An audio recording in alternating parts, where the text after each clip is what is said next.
Thank you, Heather, and welcome everybody. I am so pleased that you are able to join us for today's webinar about the future of field camps. Our two panelists today are no strangers to issues related to fields and field camps. They are Dave Mogk from Montana State University, where he's a department head and a professor of geology in the Department of Earth Sciences. Our second panelist is Steve Whitmeyer, who is at Madison University, where he's an associate professor of geology and is the field camp director for their field camp that is held in Ireland each summer. So with no further ado, I'd like to have Steve and Dave take it away and tell us a little bit about the past and the future of field camps as they see it.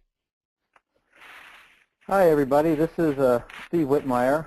I'll go ahead and start things out for a little bit, and then Dave will take over and talk for a little while, and we'll sort of tag team this thing as we go through. Glad everybody could join us today, and I've just done a couple of brief scans of the list of participants, that is you folks that are out there, and there's lots of familiar names. There's lots of people out there that I know have a lot of expertise in some of the things we're going to talk about. So don't take this as the end-all be-all. Take this as the beginning of a conversation that we should all be having as we move forward with the appropriate venues and directions for field education. The title is The Future of Field Camps, but of course field education is not only camps, not only summer camps. There's lots of different ways of doing this. And so, I mean, that should be part of the discussion as we move forward. But just a really quick background before we dive right into this. Maybe we could have the next slide. So we, back in 2009, Dave and I did sort of a provocative publication in EOS saying that we thought that field education was on the upswing again, and we sort of gave some numbers that much of it which was derived from maybe you could hit forward. I think we're missing a tag at the bottom there. Can you advance once on the slide? There's supposed to be an attribute there. All right, anyway, we'll keep going. Steve, I think that it's just cut off on the bottom of the screen. Okay, that might be. Anyway, so I will verbally say it. Much of this data you're seeing on this graph, in fact, just about all of it, has been compiled by Penny Morton. And she's been doing this now, as you can see, since '98. And what the numbers show is from '98 until 2013, there's been a dramatic increase in the number of students enrolled in field courses. And the red line at the bottom there, which is the number of courses in her survey, is sort of somewhere around 2008 or so, sort of plateaued at somewhere around 100 courses that she's collecting data from. But obviously the students enrolled has not plateaued at all at that point. It just keeps going up. And word of mouth from lots of people I know suggested that at least over the last couple of years, many, many field courses are oversubscribed. They're filling, and then there's people that keep contacting us about looking for available slots. So what this suggests, at least to me, is that there's a big population of students that want or need to do field courses, and we are underserving them. And that little box on the left there, this is from AGI's 2006 report, where they documented in '95 there were over 250 schools offering summer field courses, and that dropped by like 60% between then and when this 2006 report came out. It's gone up a bit since then probably, but probably not a lot. And there's a lot of issues that go into this, of course, and we'll hit on some of those, but I'm sure you all have experiences that can add to that discussion as well. So with that sort of an introduction, where we've come from recently, we should think a little bit about where we are and then where we're going. So let me turn it over to Dave, and Dave can continue this discussion here. All right, thanks, Steve. Welcome, everybody, from Montana, where I finally have the last of the snow out of my yard. Could I have the next slide, please? So I'd like to start just by saying that the future of field camps is really very firmly rooted in our heritage. Our instincts that field work is good really has been affirmed, and I want to spend just a couple of minutes reviewing why that is. Many of the attributes that have been ascribed as being good and important to the geosciences and geoscientists have really withstood the test of time.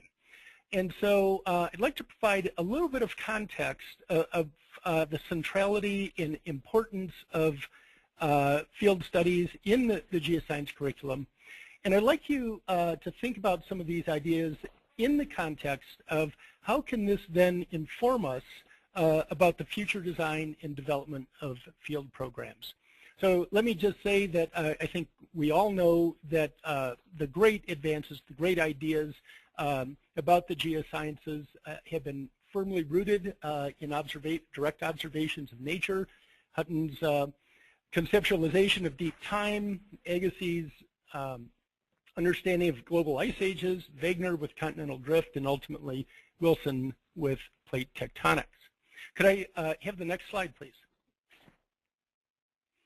We've had a long tradition of field instruction in the geosciences. The earliest reference to a field camp that I know of was provided by Bob Ridke, and he notes that John Wesley Powell began his career in a one-room schoolhouse teaching for 7 years. And I think the quote from one of his students is as germane today as it was 150 years ago. We all recall how textbooks went to the winds with Major Powell, recalled student J.B. Taylor. He made us feel that we had conquered the commonplace, broken our way through the accepted, and come into the heritage of free thinkers, and there was no shame in it anywhere. So I just have to be inspired by those words. Anyway, next slide, please. I don't think I can advance. Can somebody? There we go. Okay, so Steve and I have been considering for the last number of years, really what is the role of field instruction in the modern geology curriculum? And there are a number of contemporary realities that we really have to confront. One is simply the changing emphasis in the geoscience curriculum. We've got emerging disciplines such as geomicrobiology, planetary geology, and so on. There are changing expectations of the workforce. And so it's fair to ask, what is the role of field instruction with respect to these changing emphases? We're also seeing the increased use of technology in the classroom, and Steve will come back in the second half of this talk and talk about the increased use of technology in the field setting as well. Our students are spending more time looking at modeling or theory or analysis. And then the issues that really concern many of us that run field programs have to do with logistical issues, questions of liability, questions of costs, sustainability, time required of faculty to run field programs, and increasingly difficulties in gaining access to good field sites. So against those realities, I think it's fair to ask, what is the evidence that field work is good? And let me refer to the same question asked by J. Hoover Mackin, and let's go to the next slide, please. And in his essay from 1963, from the Fabric of Geology, published by GSA, he notes that even in that time frame, the question about the value of geologic mapping was indeed a concern to the geoscience community. So, next slide, please. So, I think it's probably important to think about some of the attributes of geoscience expertise. Some of these ideas are from the essay published by Kathy Manduka and Kim Castens in the second Earth and Mind volume. But some of them are also from the aggregate wisdom and knowledge of our community as well. So I want to start just by referring to Bob Frodemann's work on geoscience as being a historical and interpretive science. and as such having its own methodologies and strategies, and really those are really emphasized only in the field setting. And that's just an important context and an important framing for our work as geoscientists. Kathy and Kim write about the need to test hypotheses against observations in nature, comparing modern processes and what is observed in the rock record, comparing natural examples to look at for commonalities or differences attributable to either process or history or geologic context, the use of multiple working hypotheses, finding multiple converging lines of evidence, and then ultimately comparing observations to theory and theory-based predictions. Next slide, please. Additional attributes about what to look for in the field. Chuck Goodwin and I wrote about this also in the Earth and Mind volume, and some of the attributes that we pointed out: knowing what to look for and what to exclude in the complex natural settings, pattern recognition, and Steve Reynolds would refer to these processes as disembedding, looking at the complex totality of a landscape and knowing what's significant and what's not, what to record and what to ignore in the open field setting.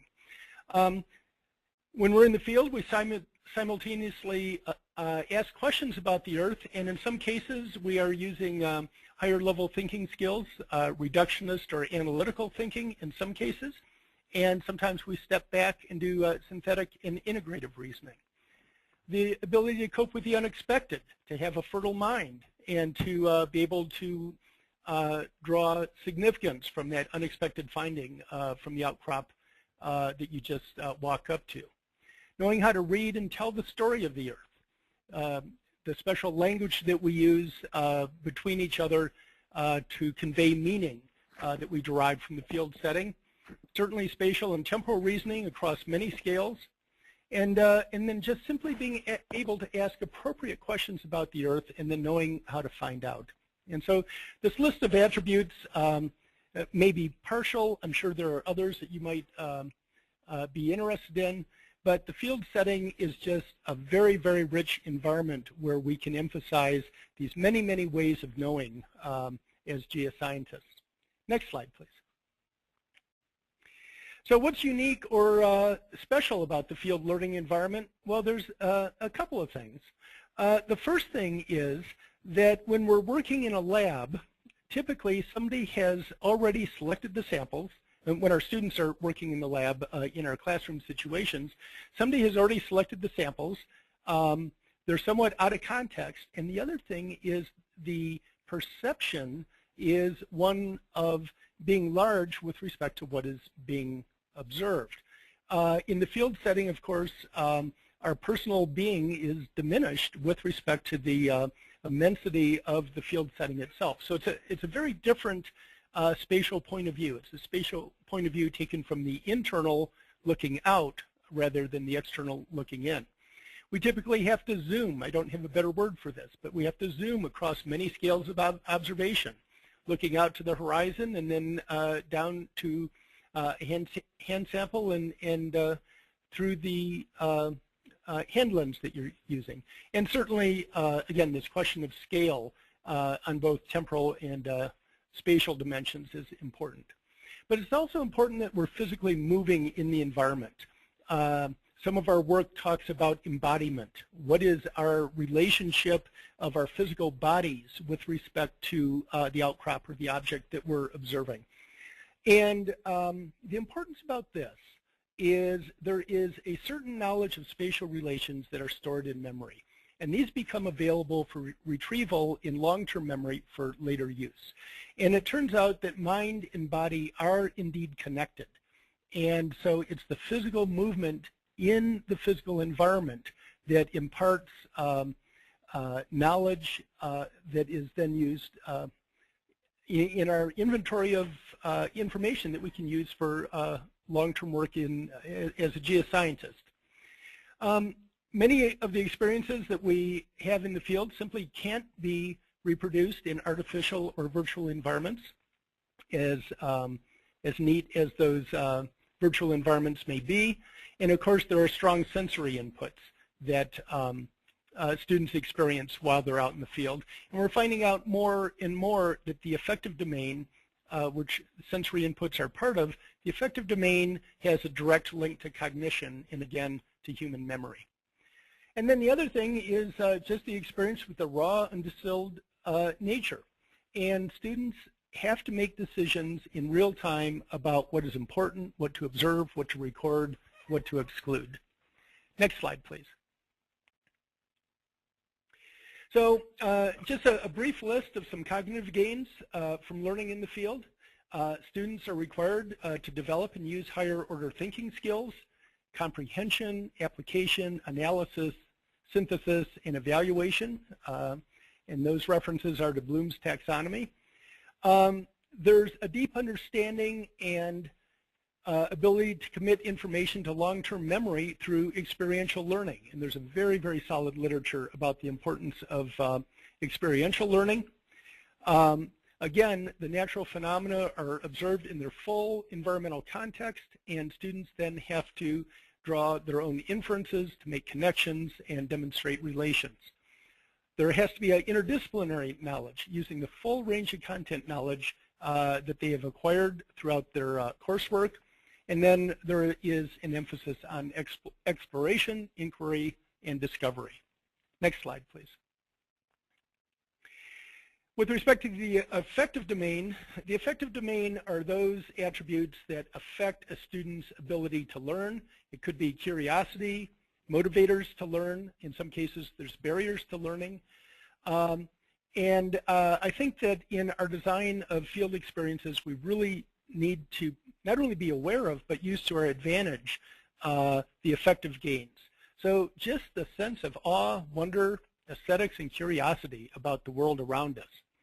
But students don't only work in a physical environment, they also work in a social environment. And so there are also intra and interpersonal impacts about working in groups in the field. Just building lifelong relationships that will serve them well throughout their professional careers.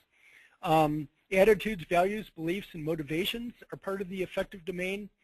The ability to work in groups in both collaborative and cooperative learning settings. And very important to the affective domain is the increased self-confidence and self-reliance that, yes, I can do this. This is also referred to as self-efficacy. And the field domain is a place where students can really gain that self-confidence, but I will say it's a two-edged sword, that a poorly constructed field exercise actually can be very detrimental in destroying student self-confidence as well. Lifelong memories, there are poignant experiences. I remember very well the day I was standing on a ridge and lightning hit right behind me. That's something I'll never forget. But that's also keyed to the other events of the day that were not quite so surprising.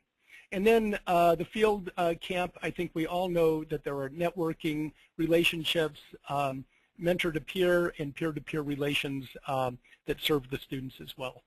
Next slide, please. And there are metacognitive gains, and I'll just summarize this by saying that students working in the field have to be self-aware of their approaches, they have to be self-monitoring of their progress, and they have to be self-regulating as they modify their approaches when confronted with emerging problems or inconsistencies or maybe opportunities. And so these are all skills that can be practiced and developed in the field setting. So students need to be capable of planning and goal setting both on a daily basis and maybe throughout the project. They need to engage critical thinking. And there's a related concept, which is conation, and that's where people make purposeful, goal-oriented actions. And so, again, it's in the field setting where students develop these skills. Next slide, please. Okay, and one of the last major points, and then I'll hand it back to Steve, is how do students engage the community of practice? Well, let me just say that becoming a good field geologist really takes a long apprenticeship. Novice-master interactions are essential. Students learn by doing under the tutelage of the masters, and again, this type of novice-master interaction is something that really needs to be considered when we build and design our field programs. Heather Petkovic has written about this, and I really refer you to her work. But there are other things that students learn in the field. There's organized skills, just simply taking a dip and strike or a trend and plunge. The language that we use, the nuance about how we describe rocks in landscapes and structures, and also gesture. So these are all acquired skills that we practice in the field. The selection and use of appropriate tools, whether it's a Brunton compass, a Jacobs staff, or more sophisticated instruments. And then there's also the communal ethics, values, and expectations. How do students develop efficient work habits? Knowing that we have a limited field season, how are they going to pace themselves so that they get the job done in the time allotted, and knowing that they're not going to be able to come back to a given outcrop? It stimulates independent thinking, but at the same time, we value collaboration and communication skills in the field. And again, students have to do decision making. All of this can be summed up by H.H. Reid and the famous dictum, the best geologist is the one who has seen the most rocks. So we really want to get the students out and working in this environment. Next slide, please. And geologic mapping is one attribute that we traditionally have used in field camps. Steve will talk about other approaches in the following slides. I'll let you read the quote from Gary Ernst, but let me just say that in Gary's article in the Earth and Mind 1 volume, he talks about his own life as a master geoscientist and how important it was for him to do fundamental boots-on-the-ground field work that informed the sampling and follow-on analysis that he did, and that those analyses in turn provided a positive feedback to direct what he next mapped or sampled or what happened in the next field season. And so there's this kind of spiral growth of the science with the reference of field work to lab and lab back to the field, and how just absolutely centrally important that is to our work as geologists. Okay, next slide, please. Okay, so to undertake a good field experience, planning is essential. Steve and I did a short course at GSA a couple of years ago where we have an online tutorial to help people both on a daily basis but also on more extended field camps to plan and design a good field experience. And we just want to really emphasize student learning outcomes and assessments, and some of the other preparatory things we need to do to make sure that the logistics are covered, the learning exercises are doable, and appropriate student products can be produced. So take a look at this website if you have the chance. Next slide. We really do need to define student learning outcomes. In the old days, I think many of us, me included, thought, well, let's hop in the van and go out and do something and see what's out there. And that sense of exploration and discovery is still good.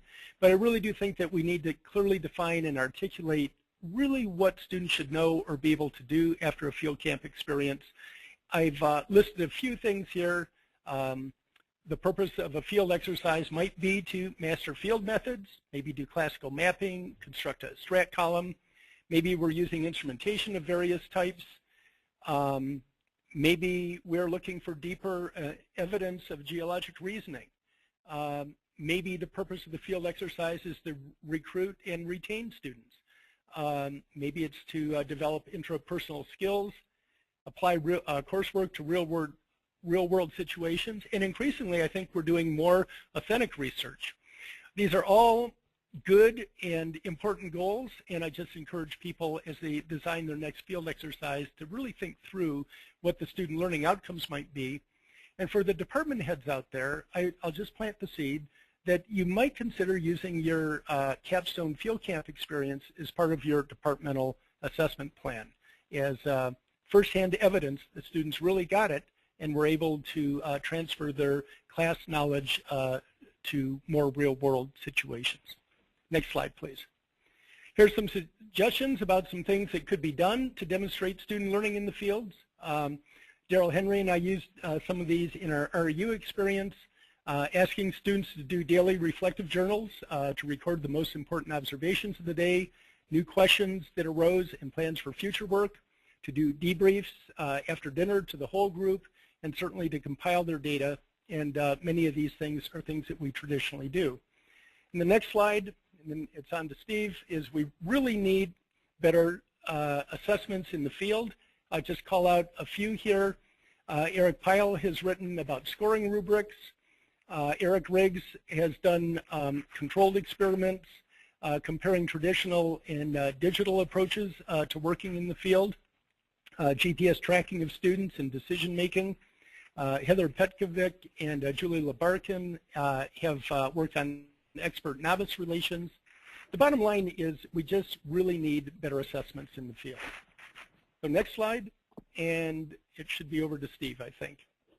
There you go. So hi. Steve? Yeah.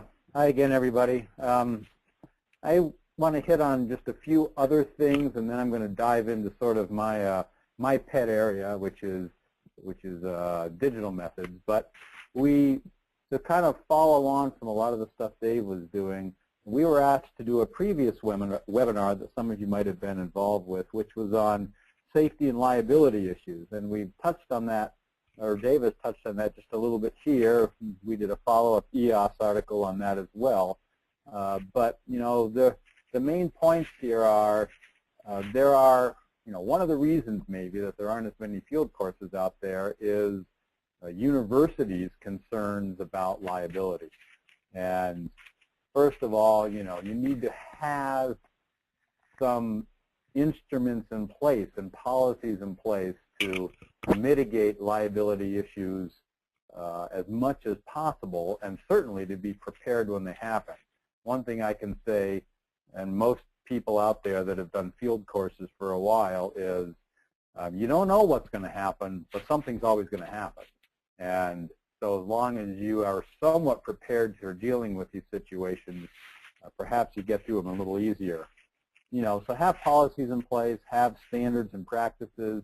There are publications out there. I know ExxonMobil has a volume out there about liability, and they run that field safety course every year. You know, have careful planning.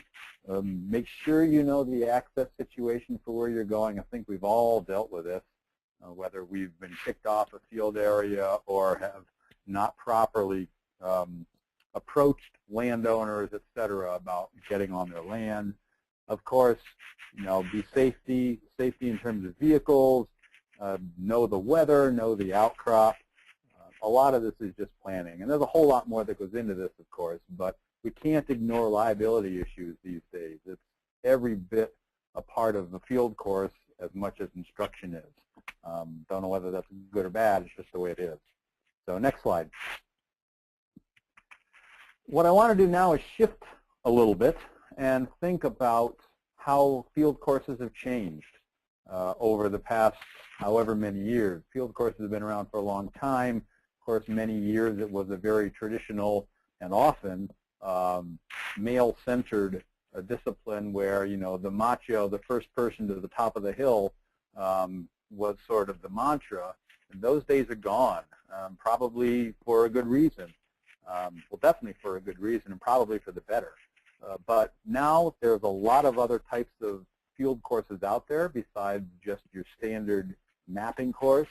The slide here illustrates SAGE, which is the geophysics field courses have been run out of Los Alamos for many years. The top of the slide at least goes back to '99, and I think it's gone back farther than that. But that's just an example of alternative field experiences. And many of our students are going to go into some of these sub-disciplines that aren't necessarily based on geologic field mapping. And so I think as department heads and as professors, we really need to think about how are we best serving our students and the wide spectrum of backgrounds and directions that our students will be going. Next slide. So one of the things that Dave highlights here with this slide is original research and undergraduate research in the field. The field education volume we published back in 2009 had a section on original research experiences in the field. And certainly when I took the New Mexico field camp many years ago, one of the things that attracted me to that camp was the opportunity to do original research. You know, my little postage stamp of the puzzle. And to me, that was a very rewarding component. And so we in Ireland and several other courses have endeavored to continue that sort of original research idea in the field. So just something to think about. Next. And of course, bringing up Ireland, there are a lot of international field experiences now as well. We have the Ireland course. There's App State has started going back to Italy again. There are several international courses, and I'm not going to sit here and list them all, but you know, they bring a lot of other things. They bring different liability and access issues you have to confront. There can be linguistic issues, but there can also be sort of a whole nother aspect of student learning dealing with foreign cultures, which is, you know, in many ways a really good thing. And of course, the geology might be different. But in terms of environmental factors, I love this picture that's in this slide because it looks like a bright sunny day in Western Ireland, except you notice that everybody in the picture's got a raincoat on, right? So every place brings its own complications. Okay, next slide. So here we go. I'm going to talk for the next few slides now for much of the rest of this about my pet thing, which is technology in the field, and digital technology especially. And what Dave has highlighted here is this is one of the earlier attempts to put some information online regarding the use of technology in the field, and specifically the use of ruggedized tablets and ruggedized PCs to do digital mapping in the field. So this is a great place to go to look at some of these early ideas. And the reason I say early is because we've moved past some of these earlier GeoPads into some other devices that might be a little bit more familiar to the modern student, such as tablets and iPhones and things like that. But there's nothing wrong with going back and looking sort of where we've been, and this is still certainly a viable option using GeoPads and that sort of thing. So next slide. But you know, here's one of the points I like to make about geologic field mapping. And you know, there's the William Smith map that he hand-colored way back in the early 19th century. And here's a student map from our Ireland field course in 2007. And you know, in many ways, these things are very similar. I mean, with the exception, of course, of the professor's comments on the student map. They're hand-drawn over some sort of a base and using colors to represent things in the field and all that sort of stuff. So you might argue that, you know, it's a 200-year time gap there and not much has changed. Next slide. However, in the professional world of today, the geologic map there on the right of your screen is what we publish. And we're not going to publish a hand-drawn geologic map anymore. We're not going to use letrosets or any of that stuff. And so one of the points I like to make is if you're publishing digitally, you may as well collect your data digitally as well. And then the question becomes, what's the best way of doing that? Now, there are certainly a lot of issues here in terms of student learning. We are not an all-digital field course. We do a digital exercise. We still start students out on paper. I mean, we start them out mapping on air photos and then mapping on topo maps. There is something to be said for learning a lot of the basics before you bring technology into the mix, because technology, however you do it, does add a level of complexity that can complicate student learning in the process, and that's something to consider. The end of the game, it may be more efficient to do it technologically with digital equipment. That doesn't mean it's the best way for students to learn initially. And this goes back to Dave's comment about needing assessment. I mean, there's an awful lot of work in that area that needs to be done to find, to try and get a handle on the best progression of how we teach these things. Anyway, the other reason that, that's okay, it didn't matter, that the Garmin is on there is that I would argue that even people that map on paper still and advocate in paper mapping still, they probably use a handheld GPS unit at some level. And so even if you're a Luddite, and at some level I probably am, you still have elements of modern technology that is prepped into your workflow for geologic mapping. Okay, next slide. So here we go with one of the modern solutions, and this is sort of, for us, was the next step after using GeoPads. Part of the problem with GeoPads is we liked that they were ruggedized, we liked that they were essentially weather resistant, which is good in Ireland, of course. We didn't like the fact that the suckers are like a brick when you're trying to hike up and down the mountains. And in Ireland, that was a bit of an issue. With the advent of iPads and other sorts of tablets, we have switched over to a workflow that essentially uses GIS apps that are compatible with ArcGIS for our field data collection. So what you're seeing here is a student in Ireland on apparently a sunny day who has a iPad in front of her, and she is collecting field data in the field. Next slide. So IGIS is one solution. There are other ones. There's GIS Pro, GIS Rome, and I'm sure many other ones. Pick your poison, but IGIS is, for the basic version, it's free, it's simple, and for basic point data collection, it works quite well. It does pretty well with line collection in the field as well, not quite as good as I might hope. And as Terry Pavlis would argue, it's not particularly time economical to do polygons in the field. Leave that for the home, for when you're back in the lab. But anyway, so here's looking at a aerial photo base map in IGIS, and there's sort of a basic GIS shapefile, i.e. data table, for collecting data in the field. Next slide. One of the really great advantages, in my opinion, for using digital equipment in the field is the ability to crowdsource.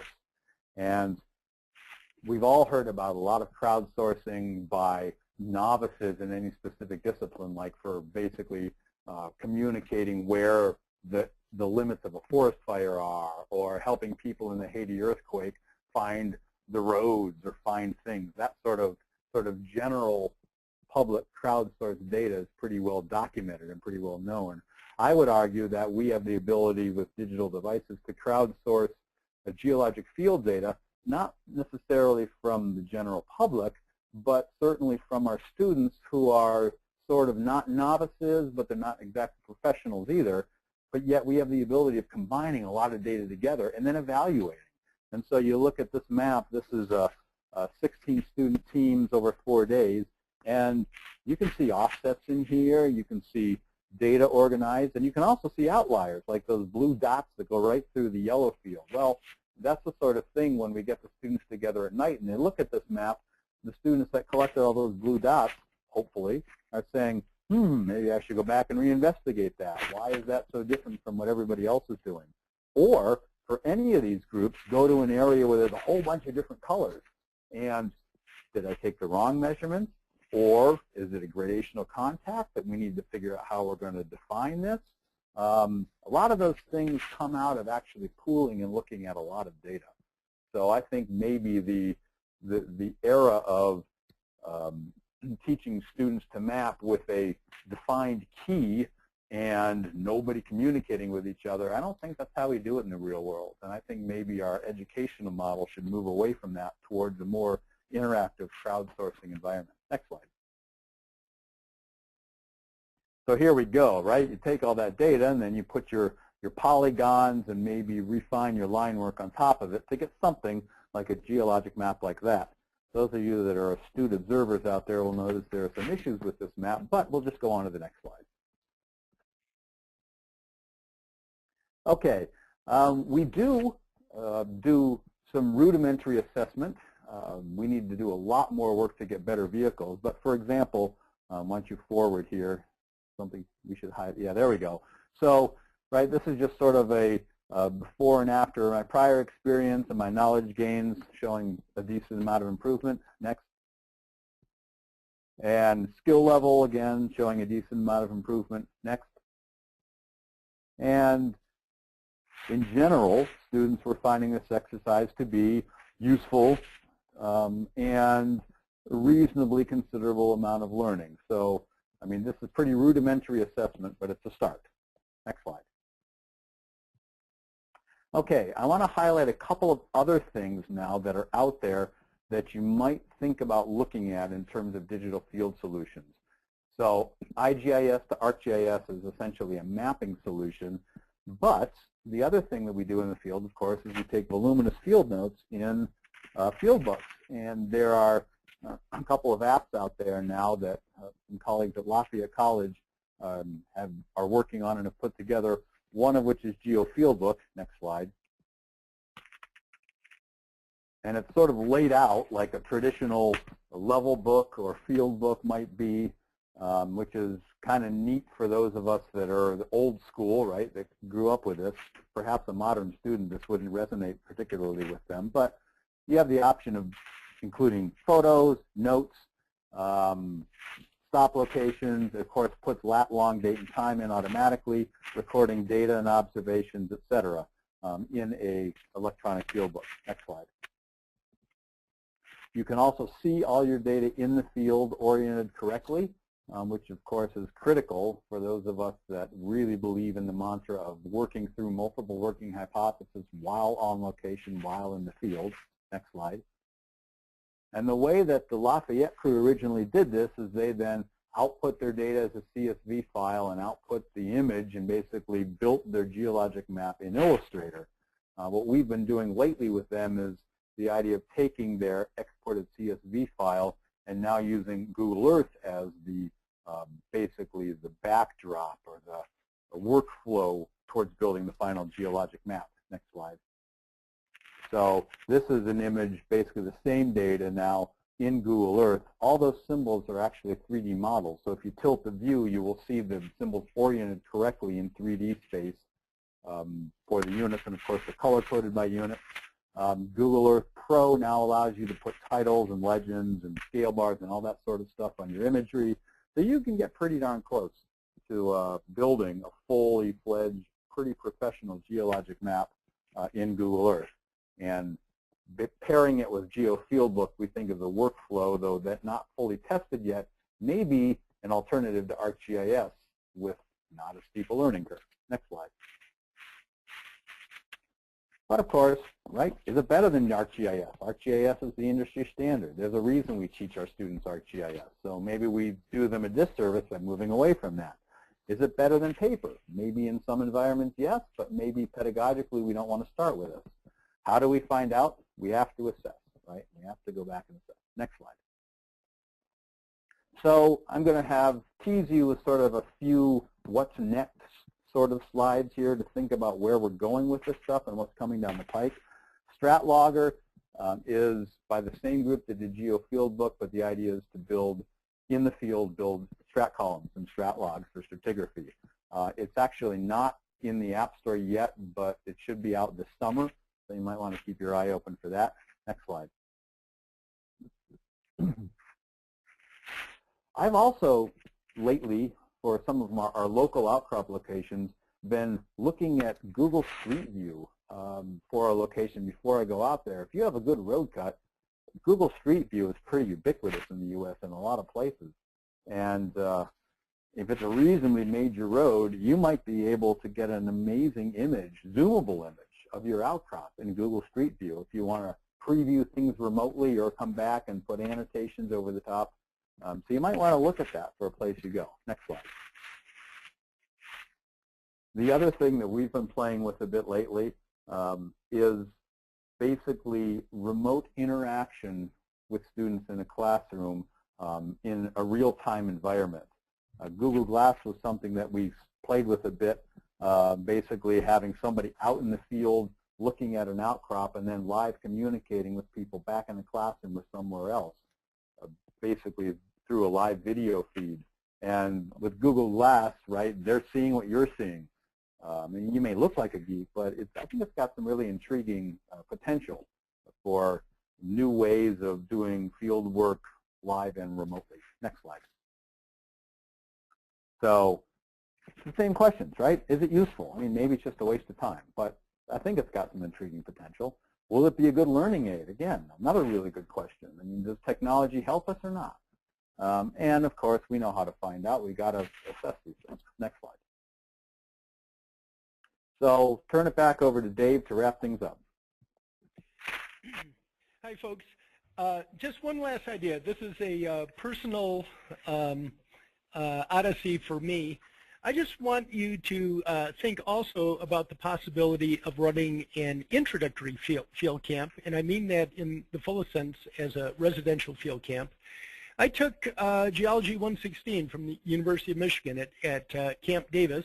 3 days after graduating from high school, I found myself in Jackson Hole, and I have to say that once I went there, I never looked back. There may be opportunities at your school to develop bridge programs from high school to college, catch those students on the fly as they're first coming to your campuses, work with your admissions office to identify those students that are scientifically inclined and introduce them to geology early. I can tell you that the immersion experience that I had as a kid coming from Detroit, spending that full summer in the Tetons was absolutely transformative, and I think that this may be true for other students, and it may also be true for underrepresented students as well. So you might just think of this as another line of running a field camp. Last slide, please. Just some final thoughts. I would say that our field camps are in good shape, but we need to do a lot more work. The first thing is just trying to figure out how are we going to take on the challenge of increasing the demand of all these students that are coming through the pipeline. Who's going to run the camps and under what auspices? How are we going to contain costs? How are we going to sustain our field camps? And what about these liability issues that Steve talked about? What's the appropriate balance between a field methods course or maybe field methods that are taught in other regular courses, perhaps like geomorphology or structural geology? And how do we weigh that against a full residential field camp in terms of its educational value? What about REU experiences as an alternative to field camp? Is your department going to accept an REU experience, or are you also going to require a field camp for graduation credits? Are there ways that we can better organize and optimize the resources that are out there? Perhaps more regional consortia that host field camps and pool our resources and pool our faculty so that we can more efficiently use those resources. And what about rewards, recognition, and support for those field camp instructors? It's tough duty, as you know, being in charge 24/7, not only for the education of the students, but also for their comfort and safety and support. So I think that these are all issues that we need to look at. So I'll look forward to comments from the field camp directors and department heads that are out there. I'll just leave you with one last slide, next slide. And that is get out into nature early and often and make sure your students have the opportunity. So I think we should stop there and entertain questions, and thanks to everybody for your attention. Yeah, thanks. Thanks, Dave. Thanks, Steve. So we have a few minutes for questions. We have a few that have come in. At this point, I'll go ahead and moderate out a number of the questions that have already been submitted during your guys' talk. If you have questions and you're in the audience, probably the easiest way right now would be is if you want to type them into the question box, and we'll moderate those out. If you want to actually make sure that you verbally explain your question, then please raise your hand and we'll unmute you.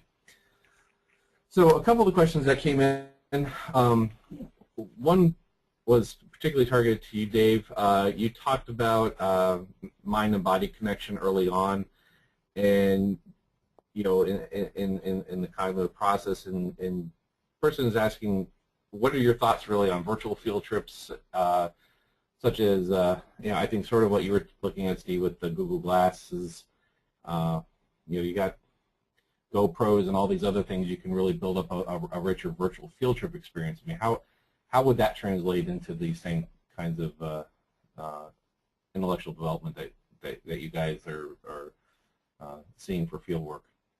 Yeah, I'll take a first crack, and Steve, you should chime in. First of all, I think that virtual field trips are an important part of the overall portfolio of things that we do. And I had a master's student actually test in a class of 60 students the impact of doing a virtual field trip before doing a real field trip, and vice versa. And what we found is that if students did the virtual field trip to start, what happened was when they got out into the field, we thought that it would enhance their learning in terms of knowing what to expect, but in some ways it made them a little bit jaded. It said, well, been there, done that, don't need to do that. On the other hand, if we did the virtual field trip as a follow-up reflective part, they really appreciated the sense of discovery and wonder and boots on the ground. So let me just say that I think that there is an important place for virtual field trips. I think we should keep doing them. I think that GigaPads and the type of Google Glass stuff that Steve just described are good complements and supplements, but I would still say that the physical engagement with the world around us is important and really can't be replaced. So Steve? Yeah, I would agree with that. I think it's pretty hard to replace the experience, the field experience, any other way. But the other way to look at it is as a supplement, as Dave said, or there are, you know, there's certainly, we have students in our programs that are mobility impaired or otherwise, and maybe we can't offer them the exact same field experience, but you know, it'd be nice to try and give them some components of it as much as we can. So, and even a lot of us, right, we might not be going to Pakistan in the near future to do our own field work, but maybe if we have some virtual field trips for certain areas that are iconic geologic sites, we can get something out of it. So. Cool.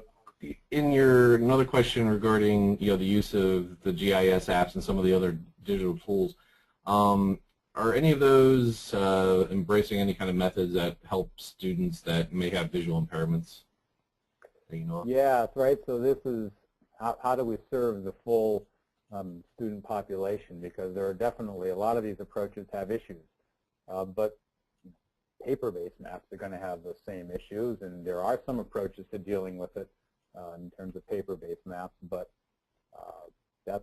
I am not familiar with good ways of doing that digitally at the moment. But I'd love to hear from people who have more experience with that than I do. Another question about the concept of crowdsourcing the data across a camp. When you see some of those errors, like those blue dots within the data set, are you using and how are you approaching that as a teachable moment for the students at large?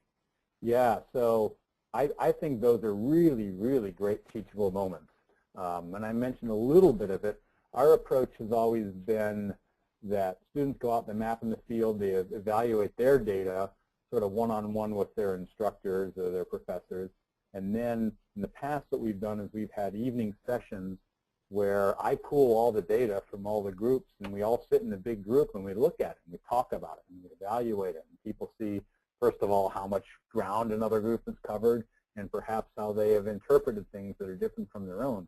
So we use it as a chance for us collectively to get together and discuss the geology and our approach to mapping the area. And then the students form a game plan. All right, what are you going to do the next day? You know, what are your plans for the next day? And these sorts of discrepancies in the group data are a wonderful, wonderful educational experience that make people start thinking about, well, what do I have to address the next day? I will say one other thing. I think the next step in this process, so as I said, we've done this sort of as a getting together at night back at camp. But with modern technology, I actually think we can do crowdsourcing of data live in the field with sort of a cloud-based data hub. And I think there are really intriguing possibilities for real-time feedback for students who are mapping in the field. You know, as a professor, I can't reach every group that's out there mapping in the field during the day, but maybe I can electronically see what's going on. So anyways, that's down the horizon, but I think it's intriguing. I'll just say one other thing, and I agree 100% about the importance of the after-dinner reflective mode. Again, compiling the data, having groups interact based on what they observed for that day. You know, talking, as Steve said, about the discrepancies, I think there's absolutely huge value with that, and with the visual tools that Steve's describing, it just makes it all the more powerful. So I'm hoping to use that as a new bag to my trick, Steve, so thanks. Okay. This is an interesting question. Jessica asks, she's heard that some grad programs are only requiring four credits of field camp in the bachelor's degree for their incoming students. And so is anyone seeing a shift from 6 credit to 4 credit courses, and then would a shift in that kind of credit load make it easier for the school to put on a field camp? Oh boy, I don't know, Steve. Do you know from the Penny's survey? Penny's data does not address how many credits the courses are, so I don't see it there. I have heard word of mouth about some changes here and there and how people are listing their courses. I think a lot of places are still 6 credit, although not all of them. There are some that are 4. There are several programs, field programs, that have gone to a 3 and 3 intro and advanced sort of coupled approach. Sometimes the intro is earlier in the curricula and the advanced is near the end. So there are definitely some other models out there that I think we should be considering. I'm not as familiar with the 4 versus 6 discrepancy. Yeah, maybe a little different way of looking at this is actually a report that came out of the United Kingdom, out of their GEIS group, which is Geography, Earth, and Environmental Science. Bob Butler wrote a really nice white paper, and he talks about the field-based competencies. And I believe that in an undergrad career, I think that they were talking about something like 160 hours of boots on the ground field instruction. I might be wrong on the number, but the point is that that might be realized a couple of different ways. It could be done in an in-residence field camp, but again, thinking about those place-based students that might have jobs or be students over traditional age or whatever, I have heard that some schools are starting to distribute this over a series of shorter weekend or 3-day types of activities to get the equivalence of a residential program, but distributed perhaps over a year or 2, so there's better access for students. So that might be an interesting model to look at as well. Cool. So John Geisman has his hand raised. I'm going to unmute you, John, so you can ask your question. Hi. Hi, guys. This is great. It's a really, really informative experience. Thanks for doing this. Okay, so I just typed in a question as well. In a perfect world, while teaching a field geology course, what do you consider to be a realistic student-to-instructor ratio, considering an effective learning environment, safety issues, logistical issues, you name it? Yeah, so that's a really good question, and Dave, I believe you sort of addressed that in our liability paper, so maybe you want to kind of... Sure. Yeah, John, the only real reference that I could find to that is the recommended instructor and logistics support table that was provided by the AAPG and Exxon report. Yep. Yep. And that comes out to about 7 to 1. Right. And then I will also say that anecdotally, Lee Sutner at the Indiana University field camp had a meeting of field camp directors. Geez, that was many years ago, plus Right, 5. I remember, I was there. And the number that was floated around in anecdotal discussion was about 7 to 1. But you know, in terms of just the number of bodies that you can contact in a day in the field on the outcrop, and the number of people that you can supervise in the field camp situation, you know, I think that if you get much above that, you start to open yourself up to some real problems. I completely agree. I just wanted to bring it out in the open, given that we've got 86 or so participants. It's a key issue. Yep. Yep. Great, thanks, John. Another question. You know, you brought up the whole issue. You know, we've been seeing, you know, in the data that there are not enough slots for all the students wanting to take field camp. And a couple folks have commented that they're running into that trouble with their majors, though they don't offer a field course. Do you, either of you guys, have any, you know, sort of 30,000-foot ideas for strategies to both for those departments to maybe address that issue, but also, you know, for the community at large, how we start accommodating the increased demand? Yeah, so Dave and I were brainstorming a little bit on that topic a couple days ago when we were thinking about this webinar. So Dave, why don't you talk a little bit about the sort of idea of more communal, group-oriented field camp? Well, just one idea that, and I talked a little bit with Rick Astor down at Colorado School of Mines and a few other people, or Colorado State now, and one of the ideas is to pool resources regionally. I know that faculty that have relatively small number of professors just literally get burned out having to have this responsibility year after year after year. We do have here in Montana a number of facilities. We've got the YBRA camp that has traditionally handled a number of the small eastern schools. Certainly the Indiana camp is a nationally recognized camp. But down at Dillon, at western Montana, a number of itinerant field camps come through there for extended stays. And so the idea is that there are common mapping areas. There's a body of knowledge that is built up about good field sites and how to supervise teaching in those areas. And I was just thinking also in terms of sharing faculty, the exchange between faculty would be great, and also the ability to share other resources. For example, it'd be great if we had a magnetometer, but we don't have one, or a gravimeter, if you wanted to do a geophysical survey of some kind. So that was just one idea that we're kind of bouncing around here in the West, is trying to find a number of nodes, a number of field sites, where different groups could come in for short or long periods of time and share the experiences and faculty and material resources. Steve? Yeah, it's a problem, and I don't have a really good answer for that, because I think we're faced with a lot of constraints that are hard to work with. I think it's the sort of thing where, I mean, Dave's idea has the potential.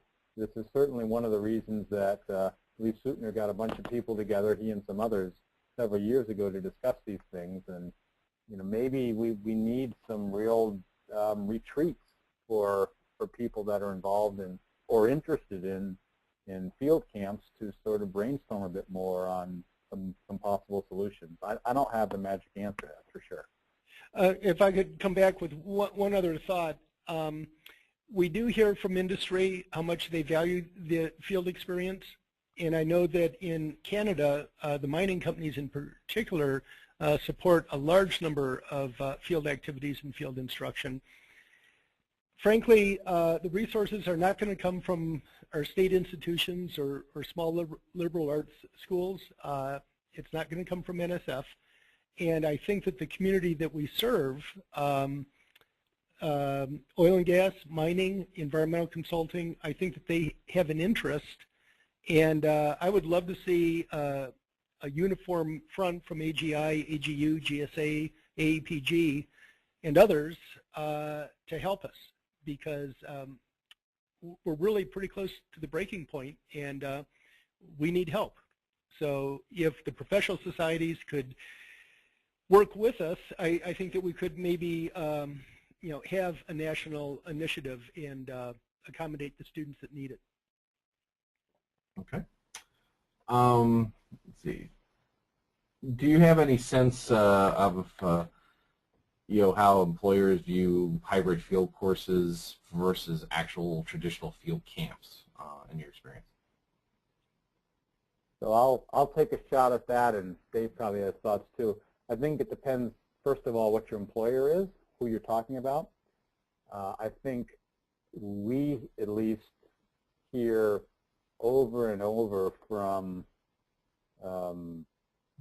the minerals and petroleum industry that they really want students to have a real field experience doing real mapping in the field as a sort of a litmus test of knowing what structures and stratigraphies look like in the field. Even though they may not be doing field work in their job, they have a framework with which to put their remote data or whatever into. So I don't think there's any question that a significant proportion of the petroleum and minerals industry is interested in what we might collectively think of as a mostly traditional style field camp. Having said that, I'm not sure that's true for the environmental industries, where often having experience with some other types of techniques in superficial geology and hydrology and that sort of stuff, soils analysis, can be really valuable for some of these other professions. So I think it matters a little bit what type of industry we're talking about. Yeah, and I don't really have anything to add to that other than the attributes that we've heard from our recruiters here is they want problem solvers, they want people that can work in collaborative groups, people that can work independently, high ethical standards with respect to the integrity of data, those types of things. And so I think, and I'm just speculating here, I think that much of that could be done in a variety of field settings. So I don't really know. That'd be an interesting thing to put out to the employers with the workforce stuff, Chris. Yeah, no, I would agree.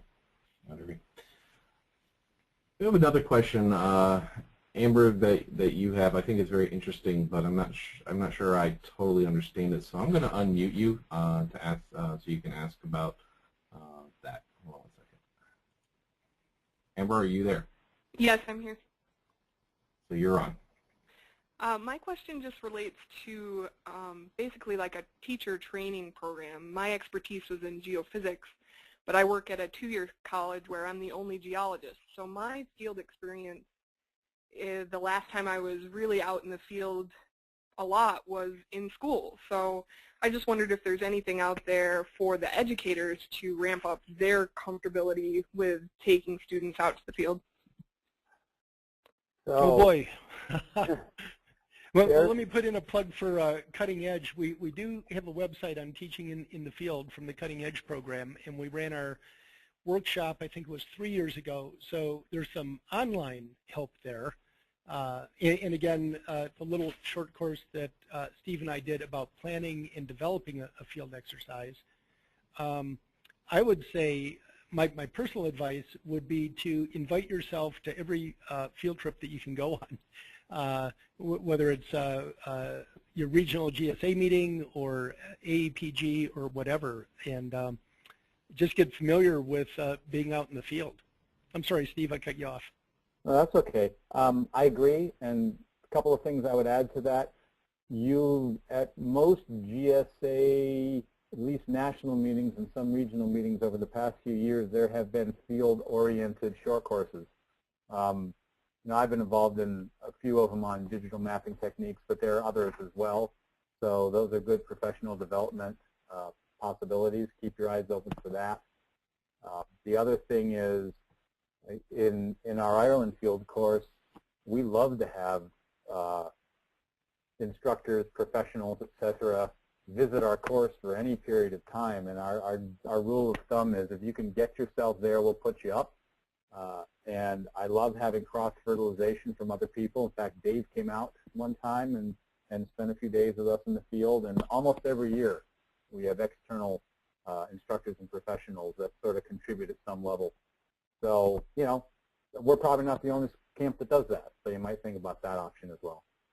And at our field camp this summer, I'm bringing out a person I work with who's an anthropologist and a linguist, and he's coming out to observe our communal habits. He's studying us as if we're a tribe in the upper Amazon, but what he's doing is looking at geoscientists at work, and he and his grad student are going to take this on as a research project. And when I visited Steve, it was actually on my 25th wedding anniversary, and my wife is still with me, so she allowed me to visit Steve's field camp as we toured Ireland. Excellent. So I'm going to wrap with two more questions here, and also, is there a suggestion that you have for a time divide? How much time do you spend teaching the use of the tools, whether digital or traditional, versus actually teaching the topic, in the field courses? Yeah, Steve, you take that. So my approach to that is teach the topic, teach the basics of mapping, the basics of field observation, all that sort of stuff before you introduce the digital stuff. The digital stuff almost always, in our experience, adds a level of complexity, and I don't want that to get in the way of the geology. So at least to this point in my experience, do that, get the basics of that stuff down before you introduce the technology. Yeah, and I'll just say that some of my work is on a concept called novelty space, and the idea there is that students are not ready to learn in the field until they understand where they are geographically, where they are geologically, so they understand the context of what they're doing, and then also if they have concerns about personal safety or comfort. And so anything that you can do ahead of time before you actually do the exercise in the field, so that you limit that novelty space, is all to the good. So what we're doing here is we're having the students in their regular coursework work with the iPads that Steve described, so that they have some familiarity also with the technology before they get hit with it in the field. Okay. And one last question. This is very interesting. How many, how many are you folks are you aware of still have field camp students write field reports to go along with their mapping and cross sections? Brian Husbeck is indicating that he's hearing that many camps have started to do away with such report writing because of the large number of students that are now attending field camps. Do you have a sense, and this might be a good thing for us to work with Penny to maybe also start collecting that kind of data? I don't have a sense for how many camps are moving in that direction. I will say my personal opinion on that is if you don't do a report at the end, you're not forcing your students to synthesize as much as they should be, and I don't think you're forcing students to put their little postage stamp of a field area into the larger context, and I think you lose a lot. I cannot imagine having students turn in a field exercise without doing some sort of an accompanying memoir, report, synthesis, etc. I mean, it's a tool that they're going to have to do in the real world, in the job market, and it is a really important final step in the whole process of doing field geology. That's my personal opinion.